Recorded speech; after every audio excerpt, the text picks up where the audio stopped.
Hey there, gamers! Want to use a controller on your PC but current game doesn't support it? Looking to use your classic or new and advanced Xbox, DualShock, DualSense, Switch Pro, Android, or generic X input device on your PC?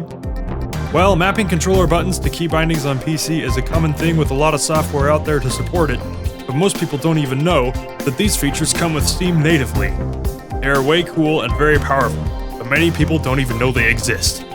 In today's video, we're going to change that, and I'm going to break it all down for you guys in some of your favorite games.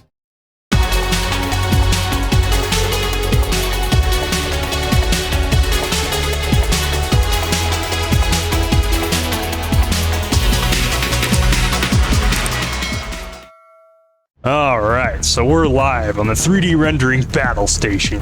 Here in Steam, we're gonna open big picture mode, just like we said.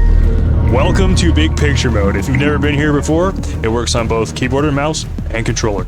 Next step is we're gonna go to settings, go to controller settings, and you will see PlayStation, Xbox, Xbox Extended, Switch Pro, and generic gamepad support. Now for Xbox 360, we're gonna wanna make sure Xbox, this one, is checked. And then you will see the controller you're using on the detected controllers list. Next, let's look for a game on Steam that has no controller support. How about Battlefield Bad Company 2? Go to Manage Game and hit Controller Configuration. And this is it, the button to key mapping screen. Everything in here will let you map buttons to key bindings, and it will even let you turn joysticks into mouse movement areas with all kinds of modes. The possibilities are limitless, but we don't need to mess with any of this. All we need to do is hit Browse Configs, press X or square on PlayStation. Go to Community, look for the one with the most votes, and hit A to import config. Launch the game in big picture mode with a controller. But keyboard and mouse will still work, which we need to learn our inputs.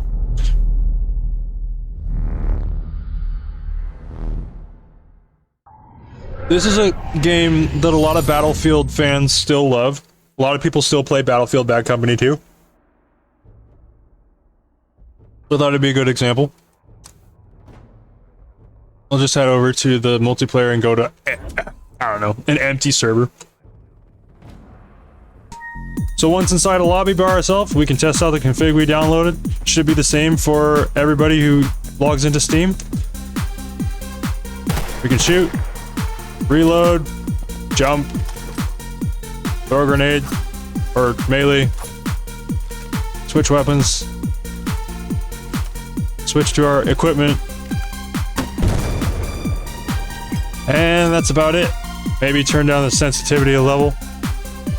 Forgot to mention, with the controller configuration, you can hit your guide button in the game to open Steam overlay, and the controller configuration is right there. Works exactly the same as it does in the big picture mode library screen.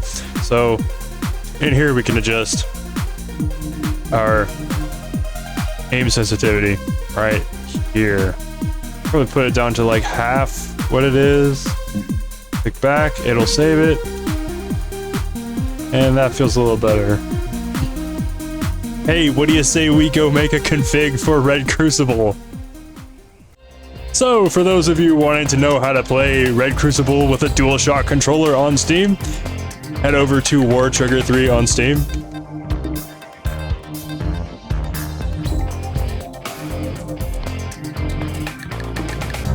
And under controller configuration, hit Browse Configs once again, and go to Community and browse until you see the one I made, because it's the best, obviously. Just see Spaceman 5-1. It's not going to be the top result for you, but it is for me. Hit A. Hit A to import config for you. And X to apply configuration. And you're good to go for playing Red Crucible with a gamepad of any kind on PC. Okay. Now I think you guys are gonna think this is pretty cool. Check this out. So, yeah, Red Crucible. Work, please. So, in my config for Red Crucible, hit L3 to change view. Sprint is actually left bumper, because if it wasn't, you would have to hold L3 all day long. This doesn't just toggle on and stay hold. Red Crucible is too dumb, so a bumper is better for running, because you can hold the bumper while you push the stick forward. Now, aim to shoot. Aim with left trigger, shoot with right, reload with X, and crouch with B, jump with A, and what else? Oh, vehicle time. Here we go. Yes. Enter vehicles with Y, or triangle on Xbox, on PlayStation controller. You know all the things. And I need a tank. Let's see. Tanky tank. Okay. We are gonna land this thing. Crouch is to go down in a helicopter, but we're not going to do that. I'm going to get a tank, real tanky tank. And so here's the cool thing about this config. Oh, I just lost my display. Wonderful. Okay, you can shoot with the left trigger. That is coaxial machine gun.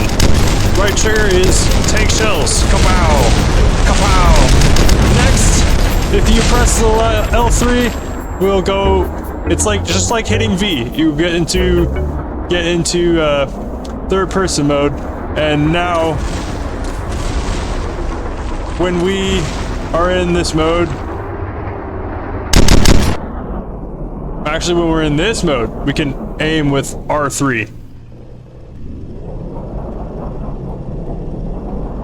Now, as you can see, I don't have to lift my fingers off the joysticks. Turning is a little bit wacky, that's one caveat, but for the most part, I can change my view this way, and then when I hit R3, I'm in full zoom.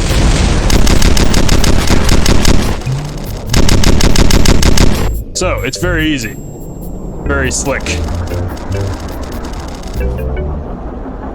Reloading still works the same, and I can't catch this guy. Oh, he doesn't want me to either. I'm such a bad shot with a controller. This is why I play with keyboard and mouse. I'm gonna run out of ammo. Catching him. Hostile down. Terrible glitching. Oh, this game is getting worse.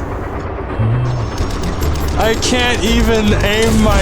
Look at my freaking gun. It's slanted when I aim. This game is worse than it used to be. No other game is going to get worse as they develop it. Only... Oh, I swear, only Red Crucible, man. Oh, I freaking love this game. It's just so trash.